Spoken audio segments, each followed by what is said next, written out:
Now, I know that I made a video on Kick about a couple weeks ago about how everybody's moving there, and I was gonna start multi-streaming on Kick too, and I did actually. But I want to go and reveal to you guys the reason why I ceased to streaming there at that platform. So why did I stop multi-streaming there? If I had 3 problems with the platform, I was going to leave it entirely. So all of this is coming from one particular group of individuals. Strike number 1 was random people coming into my live stream and using bots to go and tell me that people are talking about me inside of a Discord server.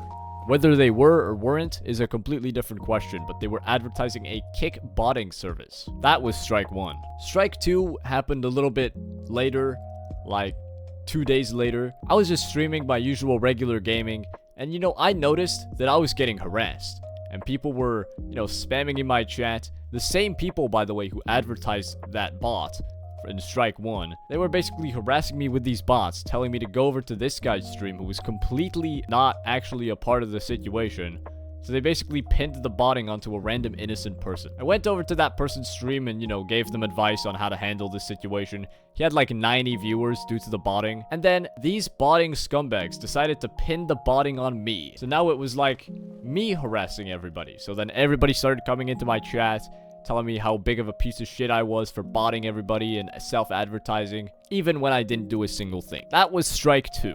I was already pretty mad by this point, but I decided to give it one last shot as a part of my 3-strike policy. The 3rd strike happened the day after that happened, and it was very late into my stream, but they tried to go and bot my shit again. They came into my stream and said that, "Oh, I'm gonna stop harassing you if you go to here," and I immediately knew what was going on, so I ended the stream and just quit entirely. This whole botting operation was the same reason why Lacey quit as well. Even though he says that it was for money reasons, no, that's not true. I know 2 Lacey mods, people who mod for Lacey, and that is not the reason why. This whole botting operation is done by one guy, and that person also botted Lacey, the aforementioned streamer. And it's crazy that Kick can't do anything about one guy botting and harassing streamers. This is why you shouldn't stream on Kick. It's the worst live streaming platform you could ever fucking stream on, besides Rumble.